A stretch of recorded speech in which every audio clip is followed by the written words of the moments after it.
আজকে আপনাদের এমন একটি মন্দির দেখাবো যেটি চট্টগ্রামের ঐতিহ্যের স্মারক বহন করা একটি তীর্থভূমি।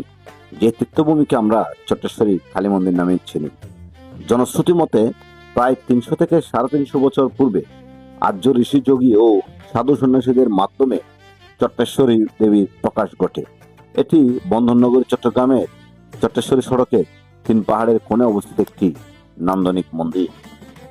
প্রধান সড়ক থেকে সিঁড়ি বেয়ে উপরে মন্দিরে প্রবেশ করতে হয়।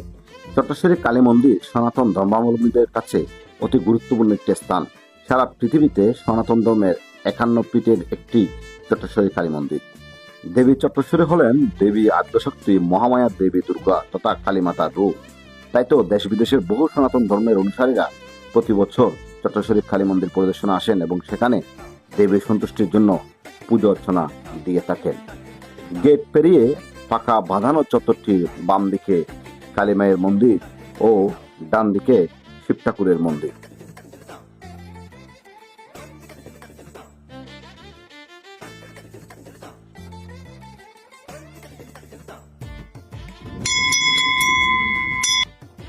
শ্যামা পূজা এই মন্দিরে প্রধান উৎসব। প্রতিদিন ভোর 5টায় মন্দির খোলে, বন্ধ হয় রাত 11টায়। দুপুরে ঘন্টা দেড়েক মন্দির বন্ধ থাকে। ভক্তরা এই মন্দিরে মানত করেন। প্রতিদিন পূজা হয়। বিশেষ করে অন্নপ্রাশনের নির্ধারিত দিনে মন্দিরে বাচ্চাদের অন্নপ্রাশনে প্রচুর মানুষ দূর দূরান্ত থেকে মানত করে আসে।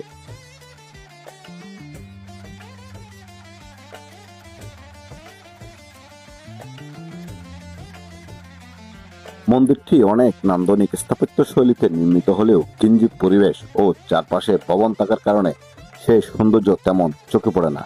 শুধু কাছ থেকে গেলেই সৌন্দর্য দেখা যায়।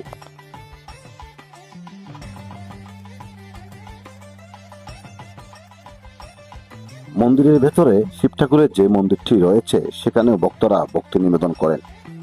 একত্রে শিব ঠাকুর ও কালী মায়ের দর্শন পেতে চাইলে চট্টেশ্বরের মন্দিরে গেলে